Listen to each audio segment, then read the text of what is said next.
Right, we're looking at transforming functions here, and we're given the function y equals x squared. Now that doesn't always happen like that. You might be given the function y equals f of x. Alright, but it doesn't make any difference. The principle's the same in each case. So there we go. Now, y equals x squared minus 2. Now what the minus 2 does is the function looks exactly the same. It's just 2 down. So I'm going to try and plot this. It should go there, and then it should go there and there. And I'm going to try and do this. Now it won't overlap it, but it will just go up there, and there you go. So it's exactly the same, it's just moved 2 down. So a number on its own moves your function up or down. Now when the number's within the brackets here, right, that's just going to move it left or right. What basically means is that the function has translated to the left. Actually, it's always the opposite way to what you'd expect. So it's going to touch here. It's going to move 2 left, and I'm going to try and draw it as accurately as possible. This is quite difficult on this, I hasten to add. So there we go. So it's going to go something like that. It's going to go something like that. All right. So there you go. Now then, next one. We've got y equals 2x. Now what that does is it like squishes out. It's called a stretch, parallel to the y-axis. All right. Can't fit the word parallel in, but there you go.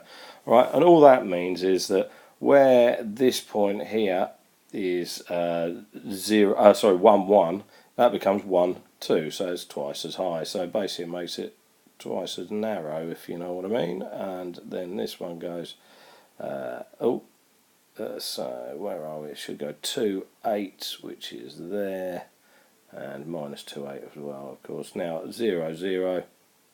Okay, so it should go something like that, and it's quite narrow. It's the same shape, it's still a parabola, but it's twice as narrow. Okay, now the last one, we've got y equals minus x. Now that is a reflection. Okay, my writing is terrible with this pen, in the x-axis. Okay, so all it is exactly the same shape, funnily enough, and then we're going to go somewhere like here, but it's upside down. So there you go. So we get something that looks a bit like this.